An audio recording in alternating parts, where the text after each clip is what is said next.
औज़ुबिल्लाहि मिनश्शैतानिर्रजीम बिस्मिल्लाहिर्रहमानिर्रहीम अल्लाहुम्मा कुन ली वलिय्यकल हुज्जत इब्निल हसन सलावातुका अलैहि वला आबाइही फ़ी हाज़िहि स्सा व फ़ी कुल्ली साआ वलिय्यन व हाफ़िज़न व क़ाइदन व नासिरन व दलीलन व ऐनन व हत्ता तुस्किनहु अर्ज़का तु व तुमत्तिअहु फ़ीहा तवीला।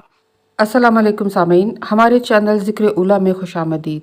मैं आज आपके सामने इल्लामा लाजपाल हुसैन की तसनीफ़ दर तक़वा से इक़्तिबास पेश कर रही हूँ, जिसका बुनियादी मकसद आपकी खिदमत में ऐसा इल्म बयान करना है जिससे लोगों में ऐसा शऊर बेदार हो कि जिससे शयातीन की चालों, हरबों और गुमराह कुन ख़यालात से बचा जाए।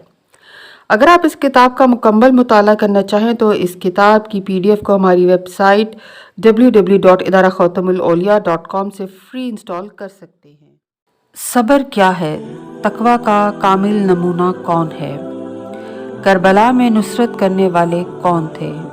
क्या बग़ैर तकवा इख्तियार किए नुसरत इमाम मुमकिन है? मौत के खौफ की वजह क्या है? अल्लाह कैसे नफ्स को ख़रीदना पसंद नहीं करता?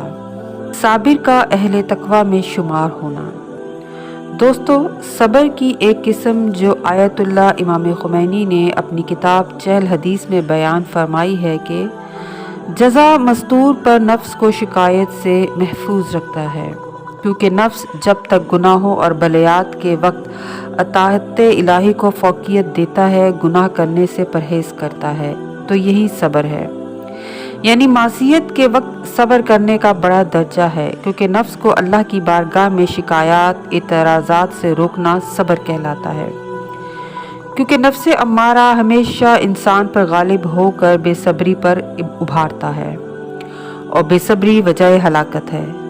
सब्र ज़रिया निजात है, और तकवा सब्र के ज़रिए बंदाए इलाही को मुत्तकी बनाता है।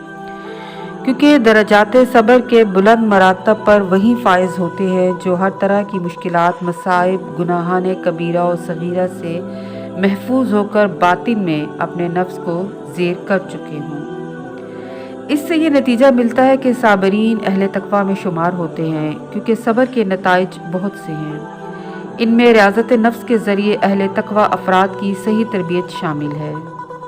इमाम अली अलैहिस्सलाम हमारे लिए कामिल नमूना है कि जिन्होंने अपनी सारी ज़िंदगी मुशक्क़तों, सख्तियों, तकालीफ और जंगो जदल में गुजारी। तकवा भी एक ऐसा नूर है जो नफ्स को तरक्की देकर उसको आला मर्तबे पर फाइज करता है कि जहाँ अहले इरफान हक़्क़ुल यकीन के मर्तबे पर पहुँच जाते हैं। इल्मुल यकीन में समात काम आती है, लेकिन दर्जाए हक़्क़ुल यकीन मुक़ामे मुशाहिदा है, जहाँ सादिक़ैन का नूर जलवा अफरोज़ होता है। इसीलिए बेसब्री इंसान को बेसबाद, नाक़ुसुल अक़ल और ज़ईफ़ुल ईमान बना देती है। सब्र तकवा का बेहतरीन ज़रिया है जो इंसान नफ्स अम्मारा को हर इस्तरारी, फासद विश्वास और ख़यालात से महफूज और बदन को रज़ाइल इख़लाक़ से दूर रखता है। इसीलिए तारीख़ करबला उन अफराद खालिसीन की नुसरत का नतीजा है कि जो अपने ज़माने के इंतहाई मुत्तकी अफराद में शुमार होते हैं। अब गौर करें कि ऐसा मुमकिन है कि अमल नुसरत अपने ज़माने के इमाम के लिए बग़ैर राह तकवा कायम किए हासिल हो सकता है? क्या ऐसा मुमकिन है कि नासरीन करबला मुत्तकी अफराद ना थे, या ये अफराद इमाम हुसैन की आवाज़ पर लब्बैक कह सकते हैं? यानी शहादत के मुकदमे का नाम तकवा है, क्योंकि तकवा का मायनी और मफ़हूम साबरीन ही की समझ में आता है। अबू बसीर कहते हैं कि इमाम जाफ़र सादिक़ अलैहिस्सलाम का फरमान है कि आज़ाद हर हाल में आज़ाद है, और अगर उस पर मुसीबत आ जाती है तो सब्र करता है, और अगर चारों तरफ से मसाइब आ जाए और चाहे वो असीर व मक़हूर कर लिया जाए, फिर भी शिकस्ता खातिर नहीं होता, वो सख्तियों को आसानियों से बदल लेता है। मौत से खौफ की वजह। किताब मानिउल अख़बार में शेख सदूक इमाम जाफ़र सादिक़ अलैहिस्सलाम से रिवायत करते हैं कि इमाम हसन अलैहिस्सलाम का एक दोस्त था जो कि बहुत मजाक करने वाला था। कुछ मुद्दत तक इमाम की खिदमत में ना आया। एक दिन हज़रत की खिदमत में हाजिर हुआ तो हज़रत ने दरियाफ़्त फरमाया, क्या हाल है? उसने कहा, ए फ़र्ज़ंद रसूल, ज़िंदगी गुजार रहा हूँ, उसके ख़िलाफ़ जो मैं चाहता हूँ, और उसके ख़िलाफ़ जो खुदा चाहता है, और उसके ख़िलाफ़ जो शैतान चाहता है। حضرت امام حسین علیہ السلام ہنسے اور فرمایا وہ کس طرح؟ اس نے عرض کیا وہ اس طرح کہ خداوند عز و جل پسند فرماتا ہے کہ اس کی اطاعت کروں اور کبھی بھی اس کی نافرمانی نہ کروں، اور میں اس طرح نہیں ہوں۔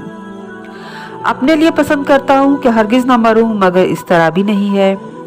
ایک اور شخص کھڑا ہوا اور عرض کیا اے فرزند رسول، ہم موت کو ناپسند کیوں کرتے ہیں اور اس کو دوست کیوں نہیں رکھتے؟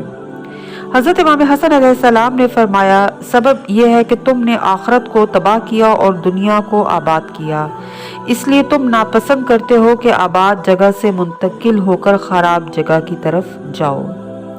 پرہیزگاری امام زمانہ کی قربت تک پہنچاتی ہے۔ ایسی زندگی ہی حقیقی اور روحانی ہوتی ہے جس میں مولا اور آقا کی رضا کا طلبگار رہا جائے، کیونکہ جن کی زندگی کا مقصد صرف خواہشات، مال و دولت، عیش و عشرت ہوتا ہے، وہ ایک طرح سے مادی پستی کی طرف سفر کر رہے ہوتے ہیں۔ کس طرح شیطان ان کو غافل کر کے بے مقصد کاموں میں مشغول رکھتا ہے۔ قرآن کریم ایسے انسانوں کو گمراہ قرار دیتا ہے۔ جو لوگ اپنے نفس کے تابع ہوئے، اسلام تو لے آئے مگر خواہشات، ہوا و ہوس غالب رہی، ایسے لوگوں کا پرہیزگاروں سے کیا واسطہ ہو سکتا ہے؟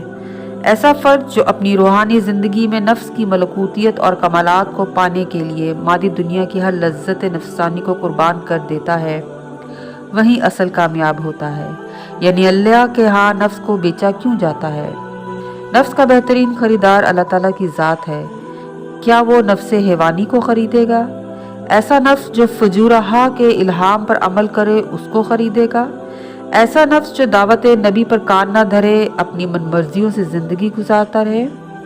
ایسا نفس جو معرفت امام کا معنی صرف عوامی سطح فکر کے مطابق صرف زبان کے ذکر تک محدود رکھے اور اعضاء و جوارح کو اعمال صالح کا عادی نہ بنائے؟ ایسا نفس جو غفلت کی زندگی میں صرف حیوانی خواہشات کو اہمیت دیتا ہے؟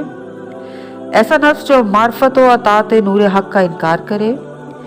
ایسا نفس جو غرور، حسد اور رذائل اخلاق سے پر ہو مگر تقوی، صبر، شکر و حلم، مقام تسلیم پر فائز نہ ہو؟